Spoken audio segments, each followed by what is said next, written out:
E aí pessoal, beleza? Nesse vídeo de hoje eu vou calcular o volume usando uma integral de superfície. É parecido com o problema que eu já resolvi anteriormente, que era o de calcular a área usando uma integral de linha. Vamos lá pro problema? Nosso problema de hoje então é o seguinte, nós queremos calcular um volume usando uma integral de superfície, no caso uma integral de fluxo. Então a gente vai precisar por isso do teorema do divergente.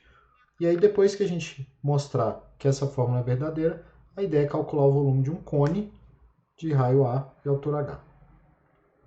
E um exercício que eu resolvi já tem algum tempo, vou deixar o link aí na descrição, eu mostrei que é possível a gente calcular a área de uma região usando só a informação do perímetro da região, ou seja, com uma integral de linha eu conseguia calcular a área da região. Com a integral de superfície a gente consegue fazer uma coisa semelhante. Se a gente tiver uma superfície parametrizada, então S, a gente tem aqui uma superfície que delimita um volume e ela é parametrizada por uma S de UW aqui, tá? Com esse UW pertencente a um determinado domínio. E se eu tiver aqui o vetor N, que ele é normal, unitário e exterior à superfície, e, além disso, um campo vetorial, F, de XYZ, digamos assim, que é um PI mais um QJ mais um RW, um RK. Então, o teorema do divergente diz o seguinte, que se você calcular o fluxo através da fronteira com esse campo vetorial, isso aqui dá uma integral tripla no volume delimitado pela superfície, pela fronteira da superfície, do divergente da F.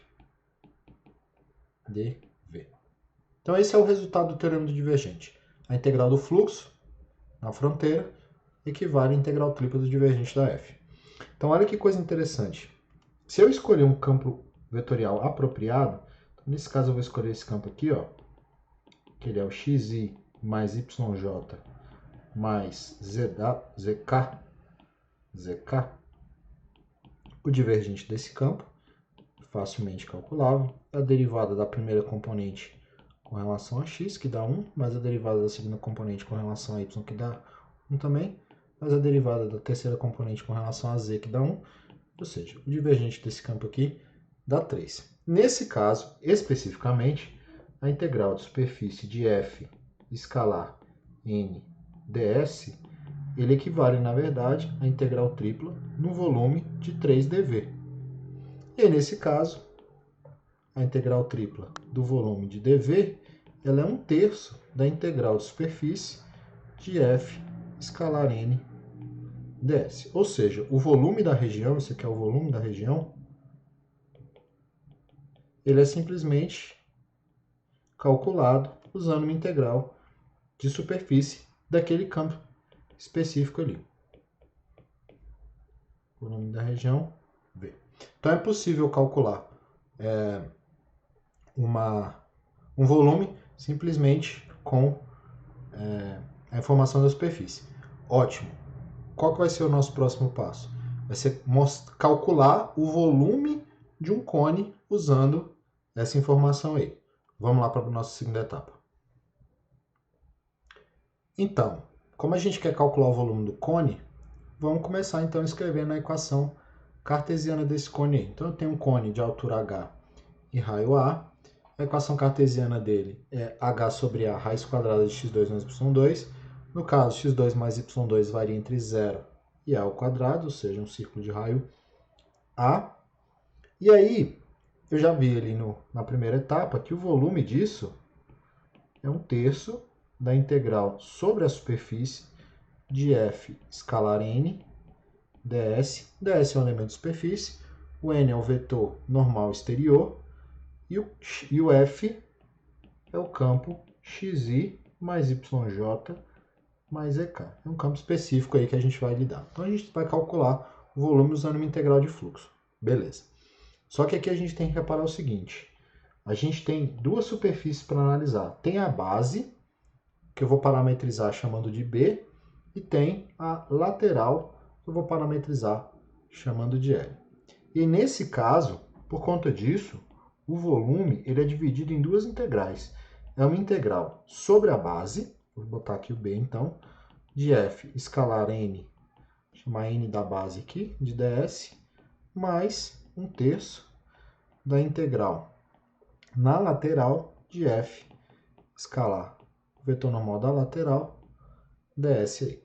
Então a gente precisa agora parametrizar as duas superfícies. Vamos começar pela lateral. Então na lateral eu tenho o seguinte.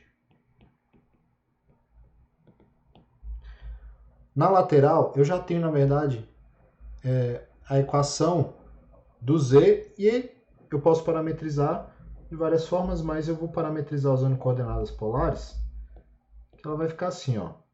R cosseno de θ, R seno de θ e H sobre A vezes R. Talvez você esteja perguntando, o que esse cara está fazendo? Ele jogou isso do nada? Na verdade, não. Vamos só para a gente analisar aqui, ó. Isso aqui, em coordenadas polares, isso vale o x. Em coordenadas polares, isso vale o y. E em coordenadas polares, isso aqui, ó, é o z que a gente escreveu lá em cima. Isso aqui, na verdade, ele é o z, que ele é o h sobre a raiz quadrada de x2 mais y2. Então, na verdade, a gente tem o x, o y e o z aqui. Então, essa parametrização dá exatamente a parte lateral do cone ali. Ótimo. Vamos lidar com isso aqui agora, então. Beleza. Eu preciso, com essa parametrização, eu preciso achar quem que é o vetor normal. Para achar o vetor normal, eu vou calcular as derivadas disso com relação a r e isso com relação a θ. E vou calcular o produto vetorial depois. Então, a derivada disso com relação a r vai ser o quê? Vai ser cosseno de θ, seno de θ, h sobre a. Vou derivar isso com relação a θ. Isso com relação a θ vai dar o quê? Menos r seno, r cosseno, 0, porque a última componente não depende de θ. E vou fazer o produto vetorial. LR vetorial Lθ. Porque eu sei que esse vetor vai ser um vetor que vai estar na direção do normal. Tá? Nesse caso, ele vai ficar então como? Se a gente fizer o produto vetorial então é esse vezes esse, menos esse vezes esse aqui. Essa vai dar a componente i, então vai ficar assim, ó. Menos h sobre a r cosseno de θi. Tem um menos agora na fórmula. Deixa eu mudar de cor aqui, vou pegar vermelho. Tem um menos na fórmula, então é este vezes este, menos este vezes este. Então, o primeiro produto dá 0, o segundo produto dá menos r seno θh sobre a, então vai ficar exatamente isso aqui, ó. R seno de θ j, mais, finalmente, o último, que eu vou fazer de azul, que é cosseno vezes r cosseno, menos r seno vezes θ, que vai ficar, então, mais aqui, r cosseno ao quadrado de θ, menos r seno ao quadrado de θk. E aí, finalmente, eu tenho que o meu vetor, que está na direção normal, ele é menos h sobre a r cosseno de θi, menos h sobre a r seno de θj, mais rk. A gente consegue simplificar toda essa parte que está azul e dá para ver claramente que é r de rapaz. Beleza, esse vetor está na direção normal. Só que esse vetor não é unitário, tá? Eu precisaria, na verdade, normalizar esse vetor que está na direção normal. Primeiro, vamos lá. Então, esse vetor, teoricamente, a gente teria que normalizar. Por que a gente não vai precisar normalizar ele? Se a gente olhar aqui para o f escalar n ds, então esse vetor aqui, o n é normal unitário, então você tem f escalar. O que a gente estaria fazendo seria o LR Lθ dividido pelo módulo de LR vezes Lθ, e esse sim seria um vetor normal, vezes o elemento de superfície, que ele é um módulo do vetor normal, módulo aqui de LR vezes Lθ, vezes, enfim, aqui dr dθ, e o interessante é que a gente corta aqui. Então a gente não precisa normalizar, a gente vai usar o vetor na forma como ele se encontra aqui. Beleza? Então eu não vou precisar normalizar. Só para ficar claro por que eu não vou normalizar ele mais para frente. Outra observação que eu tenho que fazer. A direção que esse vetor aponta não é exterior. Por quê? A componente x e a componente y estão com sinal trocados. Significa então que esse vetor, se eu voltar aqui no desenho rapidinho, esse vetor normal ele estaria nessa direção aqui, ó. O vetor normal ali que eu encontrei, esse aqui é o LR vezes o Lθ. E a gente precisa que ele aponte na direção oposta, porque ele tem que apontar para fora. Então, nesse caso, o nosso vetor normal aqui que a gente vai usar, que eu vou chamar ele de N maiúsculo, então o nosso vetor normal aqui, ó, que é só exterior, mas não é unitário, ele vai ser menos, vou chamar ele de Nzão aqui, Nzão de L, ele é menos o LR vezes Lθ. Ou seja, é o Lθ vezes o LR, que na verdade dá H sobre A vezes R cosseno e mais H sobre A vezes R seno J menos RK. Beleza. Agora a gente pode simplesmente partir direto para o cálculo da integral na superfície lateral. Então, a integral na lateral de f escalar n lateral ds, na verdade, é a integral no domínio que define a superfície. No caso, o r vai de 0 a a e o θ vai de 0 até 2π, uma volta completa, né? Então, a integral aqui de 0 até 2π, da integral de 0 a a, até porque o nosso r varia de 0 a a mesmo, de quem? Do f. O f ele é o xyz, e aí só a gente lembrar, quem que é o x aqui na minha parametrização? O x na minha parametrização é r cosseno θ, o y é r seno θ, e o zh sobre a vezes r. Então vai ficar r cosseno, r seno, h sobre a vezes r. Isso aqui é o f em cima da parametrização.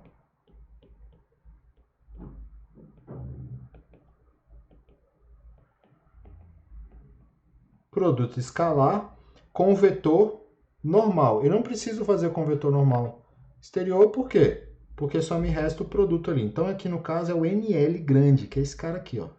É todo esse vetor aqui, ó. Então vai ficar H sobre A R cosseno, H sobre A R seno, menos R.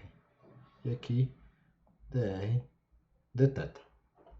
Beleza? Se eu fizer o produto escalar disso então, subindo aqui, isso aqui vai ficar então integral de 0 até 2π, da integral de 0 a a, de quem? De H sobre A R quadrado cosseno ao quadrado de θ, mais H sobre A R ao quadrado seno ao quadrado de θ, menos H sobre A R ao quadrado dr dθ. E aí, é imediato observar que toda essa conta aqui vai dar exatamente igual a quanto? Igual a zero. Ou seja, toda essa nossa conta foi inútil. Por quê? Não tem peso nenhum a lateral ali sobre o volume do cone. Na verdade, a integral de fluxo sobre a lateral não tem influência nenhuma no volume do cone. Beleza. Falta agora fazer da outra parte. Vamos voltar lá em cima no desenho, rapidinho. Então, eu tenho aqui o meu cone. O meu cone eu preciso parametrizar agora a base. Qual vai ser a parametrização da base? É um círculo, né? Eu posso usar a mesma estratégia das coordenadas polares. Só que é um círculo cuja altura é constante. A altura é constante igual a h. Então, na base, o que a gente vai ter é o seguinte. Vamos aqui para a base. Aqui para a base. Para a base, eu posso parametrizar usando também as coordenadas polares. Eu posso chamar o x, que é r cosseno de θ. Posso chamar o y de r seno de θ. A diferença é que a altura aqui agora ela não varia mais com o raio, ela é constante e igual a h. E o r aqui, ele varia de 0 a a e o θ varia de 0 até 2π. Igual no outro caso lá, tá? Dá uma volta completa e com isso eu consigo preencher toda aquela base que está uma altura h do plano xy. E aqui eu vou fazer o mesmo trabalho. Vou derivar com relação a r. Nesse caso, vai ficar cosseno de θ. Seno de θ 0. Vou derivar com relação a θ. Esse cara vai ficar então menos r seno. Vai ficar igual ao outro, né? R cosseno 0. E aí aqui o determinante é um pouco mais imediato, porque eu só vou ter componente z. A componente tanto x quanto y vão dar 0. que é natural. Se a gente pegar na basezinha lá, o vetor normal é o vetor K mesmo, ele está na direção K, o vetor normal está nessa direção. Então eu só preciso calcular esse vetor aqui. E aí, fazendo o produto vetorial aqui, ó, de BR vezes Bθ, que é o vetor da base, é imediato perceber que isso aqui vai dar RK. Você pode fazer aí produto vetorial que você vai ver que vai dar exatamente isso aqui. Beleza. Acabou o problema. Agora eu vou substituir as componentes e calcular a integral. Então na base, eu tenho aqui a integral de superfície na base de f escalar nb ds. Isso aqui na verdade é a integral de 0 até 2π. Mesma coisa, integral de 0 até a de quem? Do f, que então vai ser r cosseno de θ, r seno de θ, h, então isso aqui é o f sobre a parametrização da superfície, ok? Produto escalar com o vetor que a gente acabou de achar, a gente já sabe que esse vetor está na direção normal e eu não preciso normalizar ele, ele é exterior, ele está apontando para cima, está tudo certo, vezes o vetor 0, 0, r, dr, dθ. E essa integral é trivial, porque esse aqui vai ficar, então, integral de 0 até 2π, na integral de 0 a a, de quem? De r vezes h, dr, dθ. E aí agora, isso aqui vai ficar, então, 2π, integral de 0 a a, 2πh, na verdade, integral de 0 a a de r dr, isso dá 2πh r ao quadrado sobre 2, de 0 a a, isso, na verdade, dá π a ao quadrado h. Falta só um detalhe para acabar. O volume, ele é 1/3 da integral da lateral de f nL ds, mais 1/3 da integral na base de f nB ds. Esse cara a gente viu primeiro que dava 0. Esse camarada a gente achou que ele dá π ao quadrado h. E aí, finalmente, eu tenho que o volume é 1/3 de π ao quadrado h, ou, como a gente conhece, 1/3 de área da base vezes a altura. E é isso aí. É isso aí, pessoal. Espero que tenham gostado. Dá uma curtida, compartilha com os colegas e até o próximo vídeo.